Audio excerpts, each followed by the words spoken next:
All right, good morning, everybody, and happy Earth Day. We are thrilled to have you here for this Earth Day discussion slash interview around decarbonization at the UW.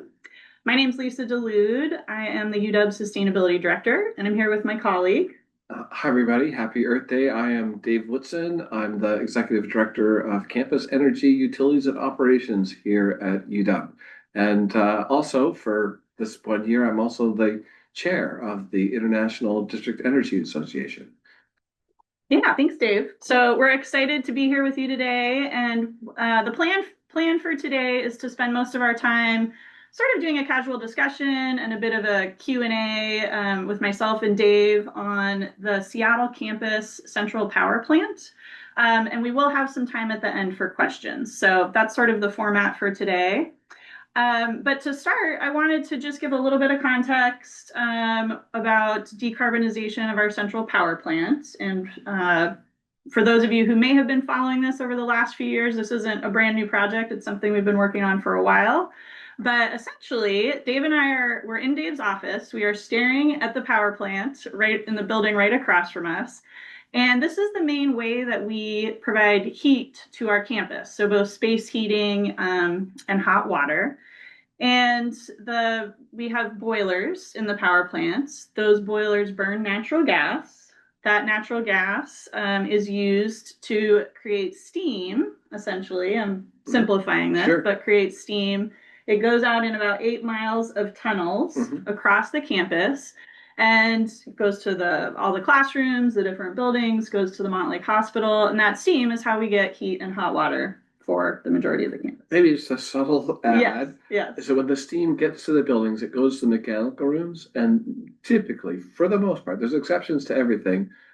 There's a steam to hot water heat exchanger. So the building itself has its own hot water system, but at that heat exchanger is when the heat from the steam gets transferred to the building system, and then that is used for everything from washing your hands in the sinks in the washrooms to heating the air that gets blown into classrooms and offices.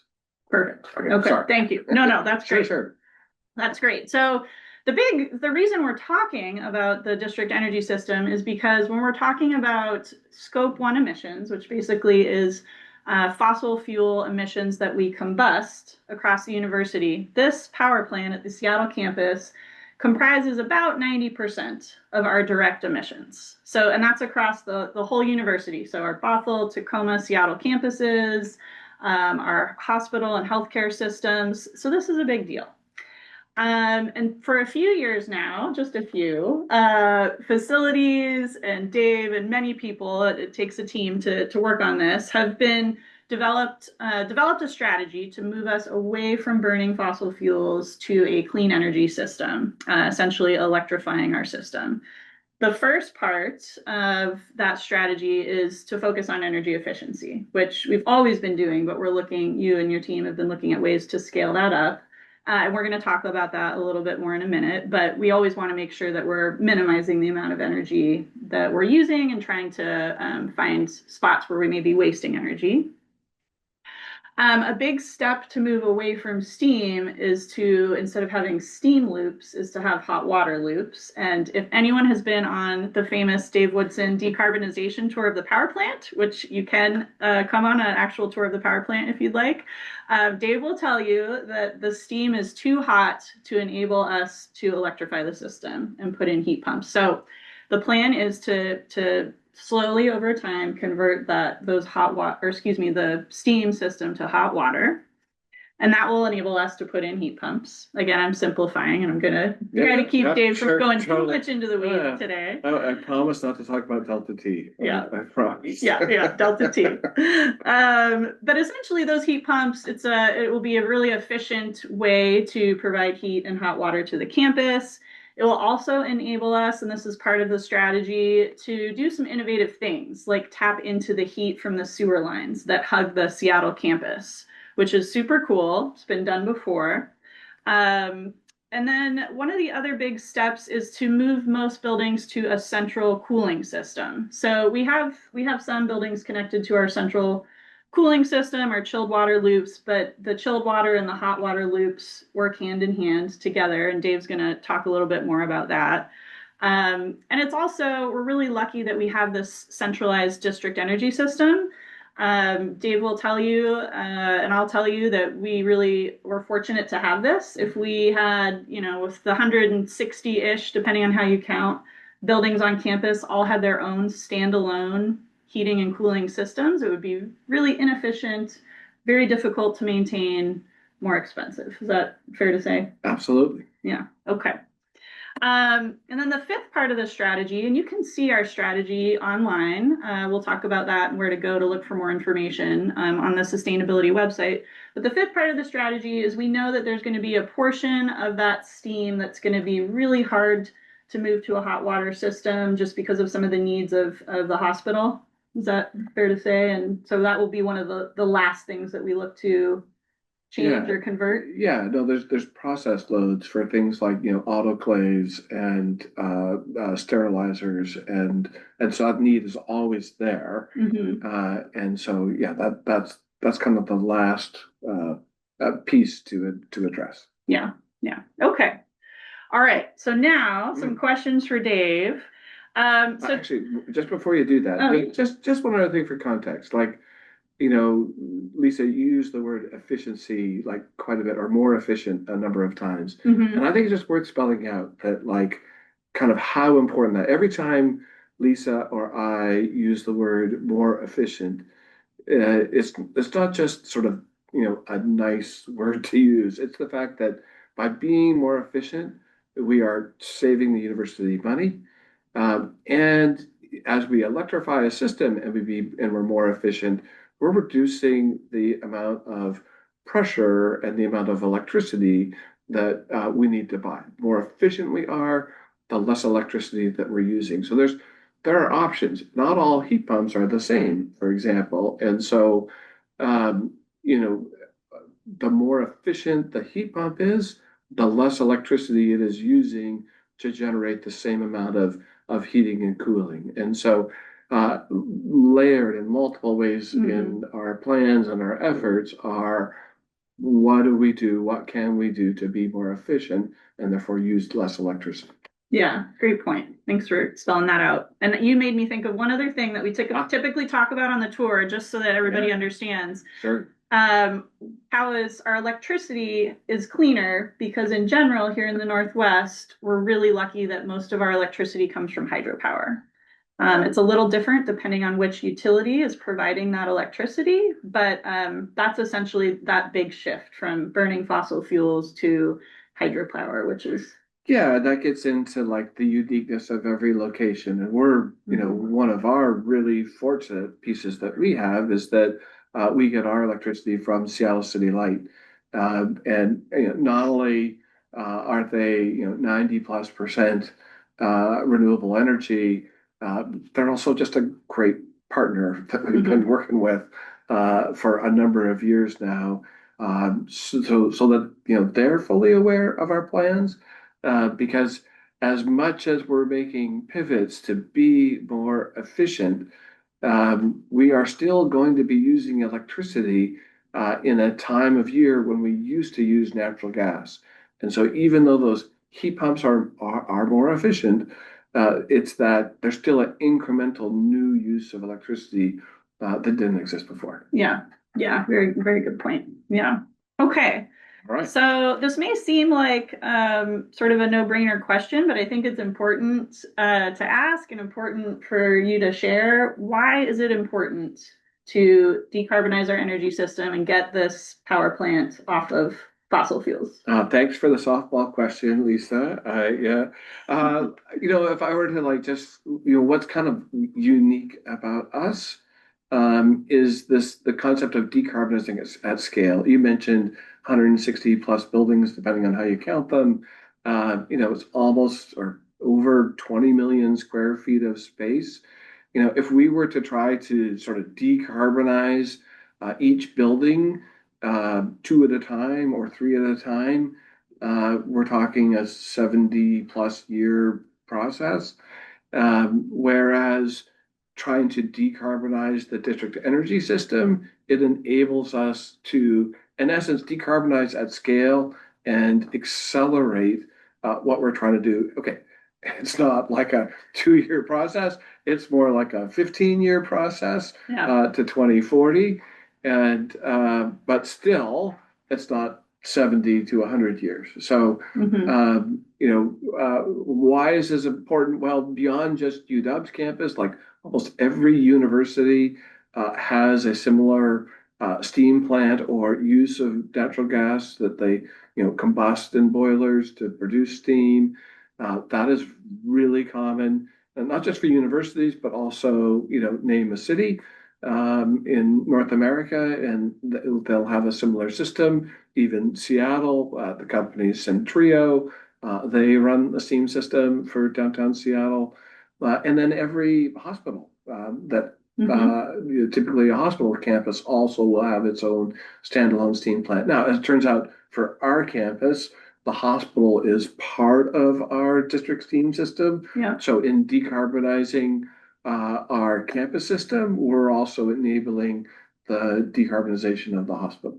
So, yeah, so if we could show what's possible in this pivot from combustion of boilers to heat pumps where energy is being transferred. Hmm. Um, the source of the heat is different no matter where you went in the world or in North America. Hmm. But the concept of going from combusting boilers to energy transfer and heat pumps, that's kind of like that is really common Hmm. and almost inside of every decarb plan that exists out there. And if the University of Washington can show how we can accelerate, and decarbonize 20 million square feet of space, it helps inspire others, whether they're cities, universities, or hospitals, to do the same. Oh, I shouldn't limit to that. Basically, anybody that's got a campus Yeah. Yeah. would have the opportunity to make these types of changes. Yeah. So really sort of showing what's possible and helping provide lessons learned along the way to other entities.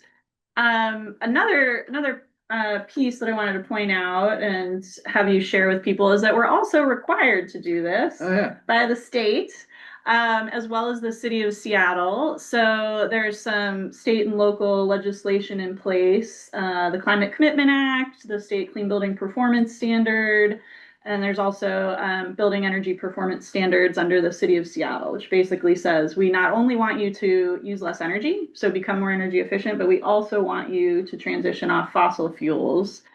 And this legislation, at least for the state, applies to all three campuses. It applies to the Clean Building Performance Standard I'm talking about in particular applies to all three campuses, our healthcare facilities. And so, could you tell us a little bit about the Climate Commitment Act, Okay. sort of for those that might not be familiar, and how that pushes us, as well as the state Clean Building Performance Standard, and if we have time, maybe we'll talk about BEPS, but Yeah. yeah, Okay. those are the two biggies. All right. I think number one of the exciting things in Washington and in Seattle is that there's such a movement and active um, community in having this legislation in place, and I think all of it is has sort of a commonality in what it's trying to achieve, although they do different pieces in different ways. But it's all about being more energy efficient, using less carbon, reducing dependency on fossil fuels. The basis of them all is similar. Okay, Climate Commitment Act, or the CCA. So this is a cap and invest program that puts a price on carbon in the state of Washington. Anyone who consumes more than 25,000 metric tons of carbon equivalent is a covered entity, and we're over 80,000 The Seattle for campus. sorry, yeah, exactly, the Seattle campus. And so what that means is we participate in the auctions. We have to buy allowances every year to, in essence, the equivalent of whatever our emissions are.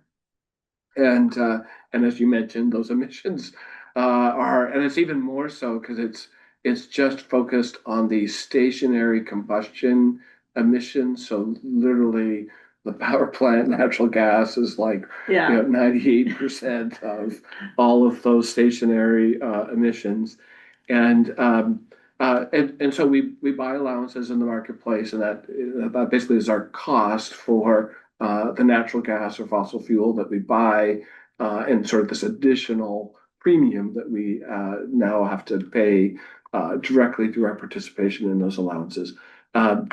The positive side of that is the invest side. So the state collects proceeds from all of those CCA auctions, and then they have the ability to then allocate those proceeds to fund different projects. And Hmm. we've been the beneficiaries of some of those allocations, and maybe that's a Yeah, big no preview, spoiler. We're gonna for, we're gonna get to for that. later. So that's CCA, and then the next really big one is the Clean Building Performance Standard, and in particular, it's called the 1390 compliance pathway, which allows state-owned institutions like ourselves to comply with clean buildings through decarbonizing your campus prior to 2040. Hmm. And specifically, what the bill calls for is that by 2040, only 10% of your heating can come from fossil fuels. Okay. There's exceptions, right? Like if there was an electrical power outage, then you can use fossil fuels to ensure that the campus didn't go dark, Yeah. and Yeah. that doesn't count against the 10%. But that 1390 compliance pathway require that's there are four campuses that for UW that submitted for that. So the Seattle campus, Hmm. Bothell, Tacoma, and the UW Medical Campus Northwest Hospital Yeah. also submitted separately. So those are four. All four of those are in that decarb pathway, which requires them to requires us to only have 10% fossil fuel use by 2040. Yeah. And then BEPS, which is the building emissions performance standard that the city of Seattle has in place. That is, it's very similar to Clean Building Performance Standard 1390 pathway, and they tried to align them that way. For us, technically, because we're a covered entity under the CCA, we are exempt from BEPS. But in essence, we are doing all of the things that BEPS would be calling for Hmm. in our compliance with Clean Building Performance Standard 1390 compliance pathway. Yeah. Yeah. Great job. That was a lot Three to big get through. ones. Yeah, Yes. sure. We didn't even get into the Clean Energy Transformation Act. We did it. We We'll don't pass have that. time for Okay. that. We don't have time for that. And I will just say for the 1390 bill pathway that you Yeah. mentioned, just a sort of testament to a team of us decided to start doing tours of the power plants. And I think for you policy wonks out there, the legislation was originally written for a building by building perspective. And I think the writers of the policy realized when or some of the folks that had influence on the policy, I should say, realized that there are these campuses with district energy systems that needed a different pathway because we didn't want to put heat pumps on all of our buildings. So I Yeah. just thought I'd mention that where we're sort of there is power to and routes to sort of educate and change policy and Yeah. still have it be a really good win-win. I So, think that's a great point, I would emphasize the word educate, and I think that's exactly what we've tried to do with the tours, sort of educate and mhm, raise awareness. mhm. Because although we try to like simplify the message of saying, oh yeah, no, it's just a bunch of boilers that combust natural gas and produce steam that heats buildings, sounds simple, but boy, you start to unlayer and unpack this, and things get really complex Yeah. quite quickly. And the tours allows people to like walk through and see just how big and old all this equipment is. And so that when you make a statement like, you know, if we don't do anything, we're going to have to spend money on that 1948 and the 1958 and the 1968 boilers anyway. Yes. So, really our conversation should be about, what is our incremental cost associated with doing something differently, not just the total cost of what we need to do. Yeah. Yeah. Great point. Okay. So now getting to the good stuff Oh, yeah. for people that, Sure. that was all stuff you already knew. Thanks for bearing with us. But this is a big effort. This is a monumental effort. Can't go to Home Depot and, buy something off the shelf and get off of fossil fuels here at the Seattle campus. But we've made some really good progress. So can you, particularly with you and your team and a lot of folks that have been really trying to work on this, could you tell us some of the progress that's been made over the past few years? Yeah. Well, it's kind of like, is the glass half empty or the half full? So we'll do the half full piece first. Okay. And there has been some great projects that have made a big difference. There was an efficiency improvement project done within the power plant that resulted in a 10% reduction in our scope one carbon emissions. And when your emissions are so big, 10% is a Yeah, lot. no, exactly. I think that's probably the equivalent to a lot of other campuses in the Yes. state Yes. from the one project. Um, but that was a great way to start. In addition, you mentioned earlier that a lot has been done on the energy efficiency metering side already. And the metering helps in such a great way of like having better data, which helps inform where the greatest opportunities for energy savings are. And so a lot of work's been done in that place to have that more granular look into the campus. Um, and the other like really big piece is that we have not just the strategy, but the strategy resulted in our implementation plan. Mm-hmm. And so we know exactly what we need to do over the next 15 years to get to where we want to be. And it's not just a matter of having the plan, but there are the ability sort of to be nimble as other things happen, right? Mm-hmm. Like what's the quote of like, write your destination in pen and the pathway in pencil or something along those lines. Yeah. Right. And so as opportunities present themselves now on the campus, we're able to, oh, hey, we know where that fits into the grand plan. Mm-hmm. And so, while we're here doing, XYZ, we also want to do these other things at the same time because we know that will align with the full picture. Mm-hmm. So yeah, so improvements in the power plant, the energy efficiency metering side of things, and then having our implementation plan done. Yeah. Ready to Yeah. go. And the implementation plan, if people want to look at it, maybe we can put it in the chat for folks, but it is available for people to check out. We have sort of a condensed down version because I think the original was like 1,000, I don't know, very, very long. Some light reading before bed. And then we also have some of Dave's PowerPoint presentations if you want to just sort of have the real quick overview of. Oh yeah, it's awesome. The Lisa, you and the sustainability team, Damon and company have like just done an awesome job with the website and sort of collecting, not just previous presentations that we've done, but the slides that we use in the tour for the power plant. I almost every tour, someone takes out their camera and they start taking pictures, and I'm like, no, I give you the link and you can have all of these. It's great, and we've someone's like, well, why are you making all this information public? And it's like because we want as many people out there Yes. to have access to that information, copy it, do it, put it in place somewhere else. Yeah. Like that's exactly the goal. And you guys have done a great job in capturing all of that and making it available to people. Oh, thank you. Appreciate that. Big team effort. But yeah, people ask us about this all the time and they want the details and specifics. And I think in addition to what you said, we want to be able to provide that information. So yeah, that's huge. Okay, so next question for you. So the UW Seattle campus has recently had a big win in the most recent legislative session. Yeah. This was why I was trying to not get you to do the spoiler alert earlier. Yeah. Can you tell us about this very exciting win? So it goes back to the Climate Commitment Act that we pay into as a covered entity.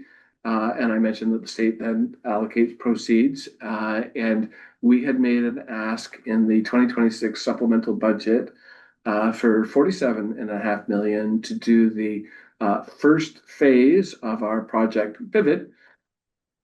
Sorry, we've given it a name now. So that sounded, I don't know, a lot simpler than, UW hot water, like, I don't know, we had all these technical names that just weren't ringing for us. And so really highlighting that we're pivoting from use of steam to use of hot water and renewable heat sources.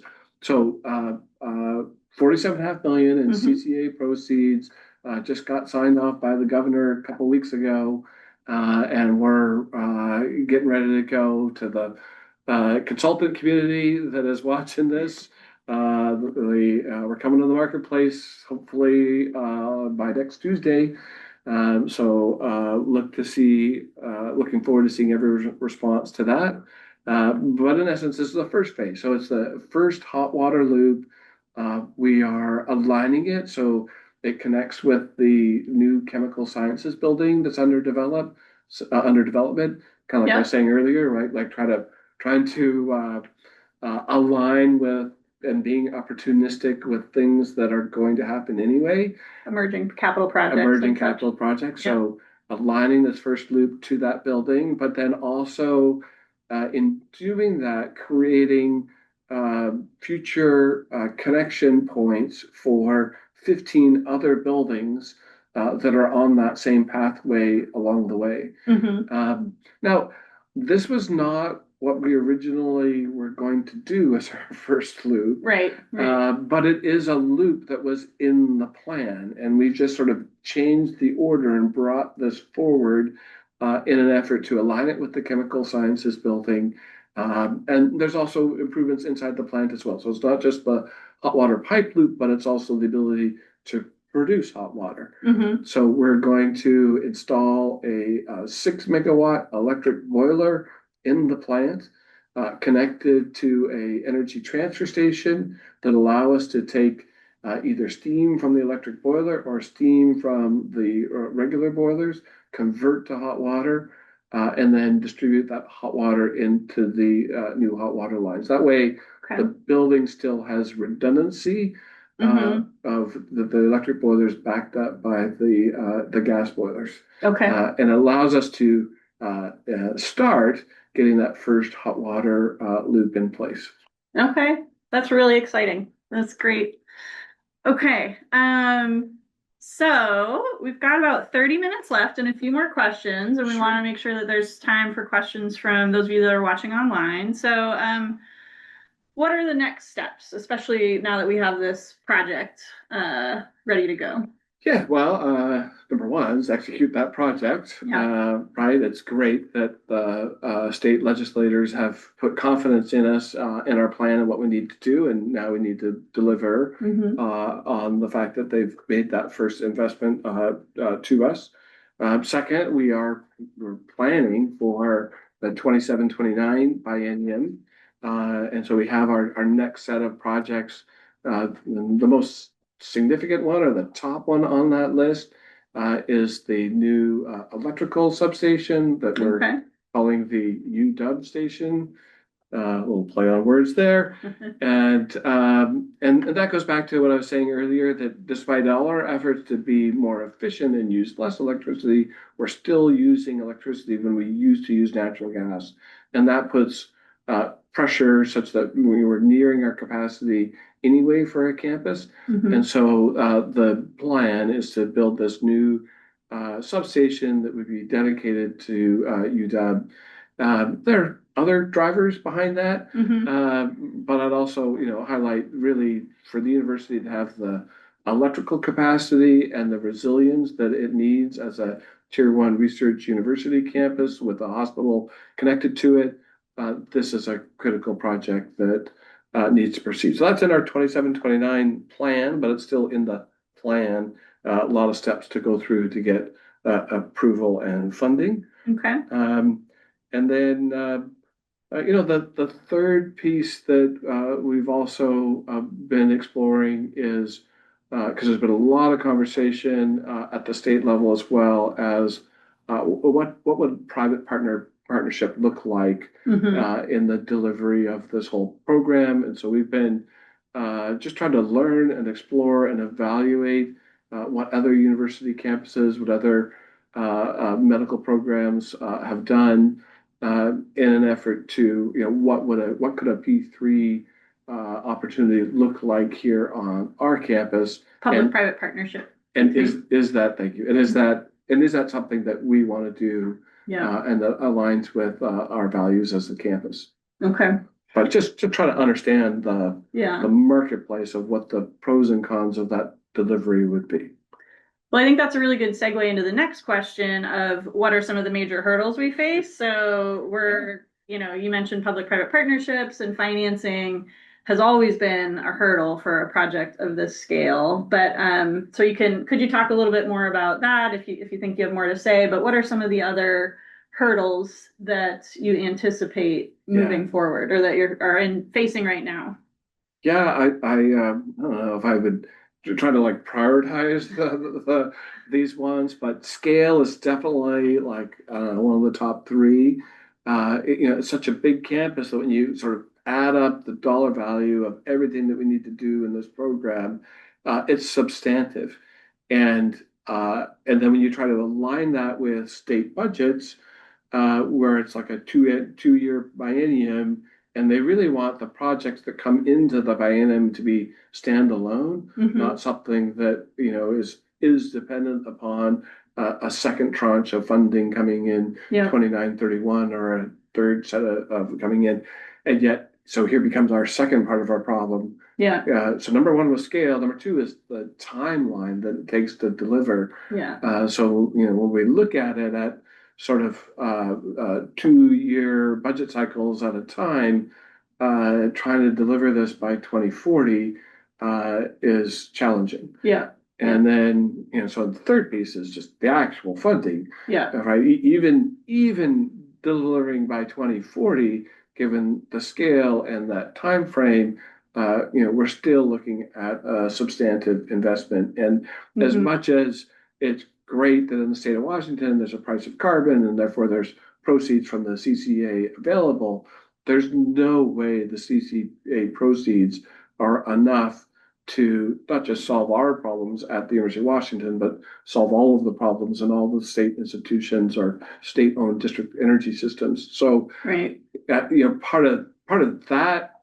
answer is it's great that we have the CCA, but how do we help the state leverage the CCA and maximize its effectiveness in helping more than just the University of Washington decarbonize? But that's a piece of it. So, scale, timeline, and funding, probably the three biggest challenges to try to overcome. Yeah, not easy. And is it fair to say, so with the money that we UW just got for the new hot water, the chemical sciences building and the new electric boiler, that there was a shift in, I think, we've sort of talked about this, lessons learned of we need to rethink how we present and package projects so that they're not only fitting into that 2-year biennium of a standalone project to get approved, but we also need to show that those projects are reducing emissions, ideally, to sort of score better and hopefully get funded. I'm just pointing that out as part of a hurdle, but also a lesson learned recently, and I mean, resulting in new money. So the multiple definitions of our new project name pivot. there's what we had come up with was what I call sort of like the perfect engineering approach to how we would Hmm. do the project, versus making the pivot that we've done and then now trying to do the things that we know we need to do within the plan, Hmm. but aligning them specifically with other needs that the university is already doing. Yeah. And I think that will be a common theme. Like, honestly, even the UW station for electricity, as much as our decarb efforts require it, honestly, the university needs it for uh, whatever future growth and Needs it new buildings anyway. that it wants to build anyway. Yeah. So I think any time where there's this alignment where decarb sort of, in a sense, enables uh, other projects that the university needs to do, that's a win. It's a smart way to go about it. Yeah, Yeah. yeah, Yeah. and I think that's the pivot that's been made with, and one of the reasons why this first 47.5 million phase one got approved. Okay. Okay. Yeah. Okay. So we're gonna be starting this project here in the not so distant future. How will this work impact campus? So for everybody that's trying to get where they need to go, Yeah. faculty, staff, students, everybody, what should they anticipate? Good one. Well, um, uh, for where these pipes go, it is going to be disruptive to pedestrian routes. There'll be fencing, there'll be detours. Uh, People might be a little frustrated by seeing the fencing and detours. I'm hoping we'll take advantage and put some marketing displays on said fencing to help let people know what this is all about. Yeah. You know, I prior to coming to UW, I was at the University of British Columbia, and Hmm. we did a very similar project of converting the campus steam system to hot water. And at the height of the project, so not phase one, but at the height of the project, yeah, there was a lot of fencing, Yeah. and we got a lot of negative feedback from people of saying, why, why are you doing this? Yeah. I think actually, University of British Columbia, UBC, the students would refer to as the University of Building Construction when we had all our fences up. But when we started explaining what the project was and why we were doing it, it was such alignment with the values that the students had. They were like, why aren't you telling us this? Like why did like Yeah. you should have put something up? So I think we're going to need to learn that lesson Yeah. and put displays up on the fence to explain not just this particular phase one, but what the broader project of decarbonizing the campuses Yeah. is about. So It's a great idea. it will be a little disruptive Yeah. from a pedestrian route standpoint. We will try to minimize that. Our project teams are really good at trying to anticipate what some of those core routes are, but it's not something we can avoid. Yeah. That will happen. Yeah. Yeah. Okay. Well, the last question I have for you, before we take some questions from folks watching, is how can people just stay engaged and stay informed about decarbonization at the power plant and especially this new hot water loop? Yeah. Well, I think you alluded to it earlier. We both One did. of us? Uh, Yeah. the sustainability website is great, almost like all of the information. I think we've done this interview Like, every year since I've been here or and every other some year. version of it. Yeah. And I think that all of those are on there too. Yes. Yeah.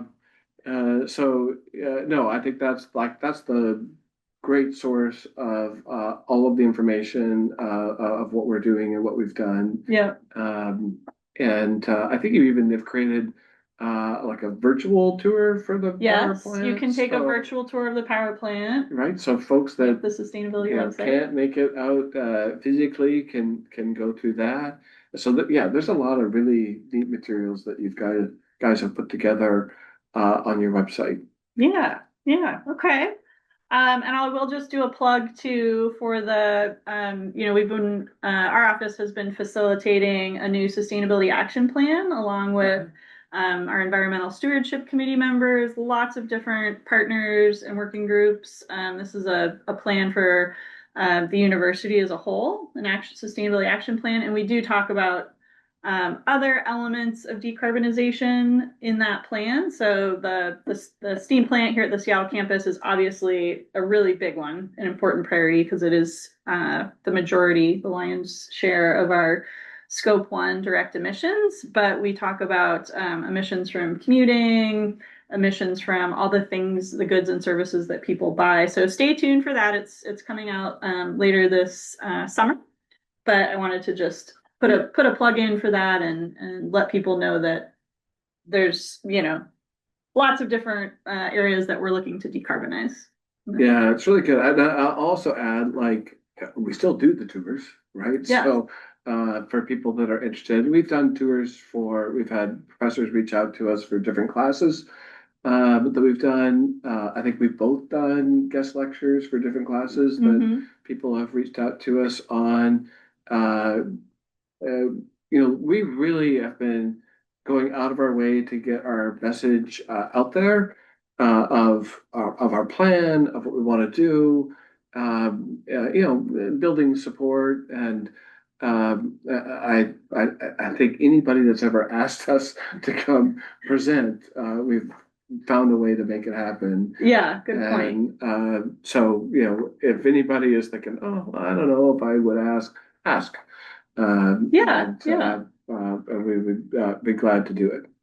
Yeah, reach out to either of our offices and we'd love to make I think there's been any of those different happen. Conferences that have also happened in Seattle that folks have reached out and said, hey, would you do the power plant tour as part of the conference? And we've jumped on those each time, and it's been great. Yeah, we did tours at most recently the Washington, Oregon Higher Education Sustainability Conference that we hosted here at the Seattle campus. And we've also, a few years ago for the SCUP, the Society of College and University Planning, I believe did some power plant tours, and is always a very, if not the favorite, one of the favorite sort of and there's some neat things coming up in our region as well. This fall, there's the ASHRAE Decarb Conference is in Seattle. I think it's September 23rd to 25th. Okay. And then also the group I'm a part of, the International District Energy Association, they did a summit, Pacific Northwest Summit in Seattle last fall. Huge success. So they're coming back and going to do it again right in advance of that ASHRAE conference. So on September 22nd. Okay, fantastic. So neat opportunities that people that are in and around Seattle don't have to go very far to get the benefit of. Yeah. Okay. So we have I think one question that I'm seeing in the chat, but if folks do have questions, please pop them into the chat and we'll do our best to answer them. So first question is, how does the decarbonization of UW Seattle campus compare to campuses of a similar size? And then how has the power plant been innovative with our decarbonization plan? Oh, okay. Good question. So the first one was about how does it compare to campuses of similar size? Well, I mentioned earlier, everybody is doing that pivot from, everybody's decarbonizing their campus is doing that pivot from boilers that combust natural gas to heat pumps that are doing energy transfer. So that part is the same. What's different is the source of heat for the heat pump. We didn't even talk about that. Yeah. So for us at the campus, what's unique is number one, we also have a centralized cooling system. And meaning we have 7 chillers in our main plant. We have 4 chillers also in our West Campus utility plant. And those chillers provide cold water that gets sent out through the same tunnel system out to our buildings. That water extracts heat from the buildings, and that warmer water comes back to the power plant. And then at the power plant, we have cooling towers, which we are looking directly across at our cooling towers. Mhm. And our cooling towers, in essence, throw the heat away to the atmosphere via an evaporative cooling process. Anybody that's run along the Burt Gilman Trail or rode your bike along the Burt Gilman Trail and you hear that roaring waterfall sounds, that is our cooling towers. For the non-engineering types, the cooling towers are heat throwaway machines because that's what they do. And but it also represents for us the greatest opportunity to, instead of throwing that heat away, that we reuse it. And Lisa mentioned earlier, the problem with steam is that it's too hot and it doesn't enable us to reclaim that waste heat and disperse it to the campus. But if we had a hot water system, we can. And not only is it the waste heat from that cooling tower, which is, almost 40% of our natural gas fossil fuel use in the power plant could be offset if we had the ability to reclaim that waste heat from our cooling system. Not every campus has a cooling system, so that is something that is unique to us. Further to that, only half our buildings on our campus are connected to that central cooling system. The other half of buildings either have their own cooling system or have no cooling system whatsoever. And that has a lot to do with back in the day in Seattle, typical summertime temperatures were in the 70s. And so you could build buildings without having to put cooling as part of them. Yeah. And that is not the case anymore. And we're in a bit of a catch-up mode for the buildings that need to be used in the summer that actually need to have cooling in them. And then in addition to that, it's not just the summer, right? We set records for days over 80 in October when campus is in full operation. Yeah. And so that's a challenge as well. Whew. The last little key part, back to that efficiency thing, for the buildings that do have their own standalone chillers, uh, we are typically using twice the amount of electricity to provide the same amount of cooling that comes from the central plant chillers. So the right answer in terms of being the most efficient we can be with our electricity and taking pressure off the electrical grid is that as those chillers in the buildings reach their end of the life, we don't replace them, but we expand the capacity of the central system and connect more and more buildings to that central system to get the best use of our electricity. That was a good one. You packed a lot in Yeah. there. Great We response. didn't even talk about the sewer yet or anything. We mentioned it, but Sure. yeah, not enough time. This would be Okay. yeah. Okay, so another comment that came in the chat is just yesterday the UW president post says at UW sustainability and climate action are central to how we plan for the future of a public university, including efforts to reduce campus emissions, transition to cleaner energy, and improve sustainable transportation systems. And that the new strategic plan will also embed decarbonization and related efforts into UW's core priorities and everyday work across campus. And that these efforts are closely connected to our broader UW community, including alumni supporters and donors who care deeply about these issues and UW's role in advancing practical solutions. So the question is, are you going to consider philanthropy as a possible path forward to accelerate the transition? Or do you think the state will provide sufficient funding going forward? I'm a big fan of there's multiple layers to this cake. I don't think there's a one piece solves it all. Like in the same way, we can't look at the proceeds from the Climate Commitment Act and say, oh yeah, we just need that. So I think the right answer is one where there's layers. There's a philanthropy piece. There's an energy savings piece. Like when we move to the heat pumps away from the boilers, it actually is more efficient. Yeah. And by being more efficient, that means we are actually going to save money Yeah. on our operating costs.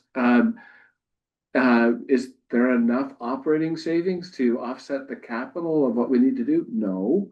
But it's one piece. So I think it's philanthropy, it's energy savings, it's Climate Commitment Act, it's a state commitment. Like the state in a normal world would have had to replace the 1948 and 1958 and 1968 boiler anyway. Yeah. And so I think there's an argument there. So I think the right answer is a layered piece where there's a combination of commitments from the university and commitments from the state, all coming together in creating that one package for the delivery of the whole program. So really trying to maximize all the tools, all the resources at our disposal. So philanthropy is certainly something that we can and should and sort of I'd say have started to look into. Sure. But yeah. Now there might be not many donors that want to put their name on the hot water pipe that we're putting in the tunnels or the ground, but Yeah. Maybe the UW station, Yeah. or the modern power plant that we have. Maybe there's opportunities there. Yeah.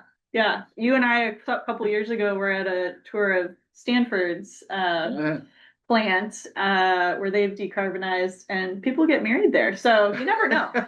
It's yeah. You never know. Okay. Philanthropy in that sense and many others could be a real possibility. Yeah, sure, so totally. good question. Any other questions from folks? Okay, great. We got another one. So, will Lake Washington be one of the sources of heating or cooling for the future UW heat pump system? How about ground source heating? Yeah. Okay. Great question. The lake is part of our implementation plan. There's an opportunity there, although it's a really complex one. The lake is considered surface water, and so there's a whole bunch of rules around when you interact with surface water. But the opportunity is one where, from a cooling standpoint, we could augment our existing cooling system and put less pressure. The generated from electricity use. Yep. So the more efficient I am with the cooling, the less electricity I'm using. I made the reference to the building chillers versus the central chillers. Well, lake cooling is the most efficient one of them all. Yeah. And the other part of the lake, and so that's cooling in the summer, heating in the winter in terms of extracting heat. And either way, the idea is to go out to the deeper part of Lake Washington, where you get down to about 50 feet, where the temperature of the water is fairly consistent all year round. Bring that water back, use it for heating and cooling, and return the water to the ship canal near where the existing or the old fishery pond, still physically there, it's just not in operation, exists. And the reason why we want to return the water to that location is that the ship canal is shallow and is actually a temperature impaired waterway in the lens of ecology within the state. And so the idea is by returning water that is cooler than is there, we could help. We don't solve the temperature impairment issue, but we could contribute to a positive improvement to that waterway. So for salmon specifically. Oh, well, you're right. Okay, I kind of skipped that part, but betterment to the temperature impairment, which would be helpful for salmon, where that's a migratory route, and that high temperature is actually a barrier for them. So. Yeah, it's the most complicated part of our project, but it's probably the greatest sort of potential win-win-win from the decarbonization, less pressure on the electrical grid, expanding of our cooling, and then improvements to the environment. So, if you play Scrabble and you're trying to get that 7-letter word that crosses over to the total word score, this is like what I call a quality project, which is a 7-letter word with a Q in it. Yes. Which is it's about as good as it can get. So if I had to summarize, we want to do that. That's a great question from Rob, and it is part of the strategy. It's probably one of the most difficult or complex pieces to make happen, mostly from a permitting and regulatory standpoint. So adds just a lot of time but we're still going to pursue it and Yep, have some more information on that. exactly. So we've only got a few minutes left, and I wanted to. It sounds like Gabriel Kennedy Gibbons, you've got a question, so go ahead and unmute, and we'd love to hear your question. Yeah, perfect. Thanks, guys, and thanks for hosting this today. I was just curious. I just wanted to hear your guys' kind of initial take on the statement that Jones put out yesterday. Um, and like I know from a student's perspective, we were kind of hoping that he would attach like a commitment or a timeline on there, which we don't see in the statement, but we were happy that at least we got a public statement from him addressing this, and that it looks like it's, going to be included in the strategic priorities and him mentioning the sustainability action plan. So I was just kind of curious, yeah, if you guys had had a chance to look over that yet and what your initial thoughts were about that. Um, Honestly, I hadn't seen it yet, so I got some reading to catch up on. And I think in general, I think anybody like it's such a it, not to try to rationalize a commitment piece, but it's such a big dollar, and there's an element of like, well, driving that. I mean, we have our implementation plan, but then there's that element of saying, okay, but how are you actually going to fund all of the pieces in the plan? It mentioned earlier, the layers of the cake. That's great, but I think it's much easier to make the commitment if the cake has been baked and all of the layers are all set in there for what we're going to do. And as I mentioned, it's a challenge, even in our framework of how the state works of the biennium budgeting. They're not making commitments beyond each 2 year piece, and yet we have a 14-year program in front of them. Yeah. So there's a balance in all of that. Yeah, yeah. I think I would say, and thanks for the question. I'm thrilled. I think we're all thrilled to see that decarbonization and references to addressing sustainability are in the strategic plan. I think that's Totally. a really important first step. Yep.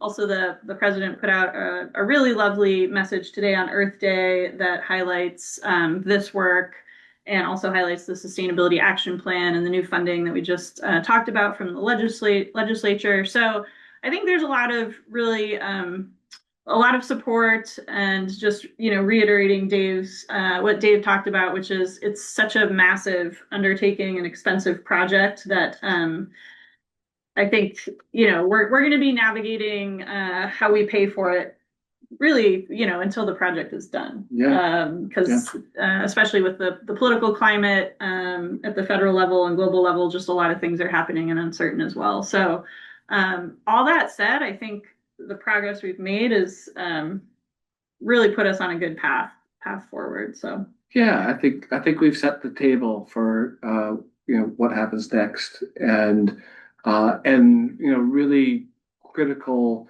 pieces or elements to the plan are coming together, and definitely super excited of what the next steps are. yeah, yeah.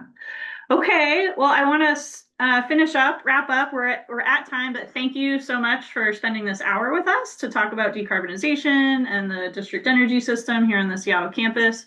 We would love to chat with you, come visit your class, offering the tour always. And I also really want to thank Dave so much for taking this time and chatting about decarb and district energy. Yeah, you bet, Lisa. Right back at you. Fun.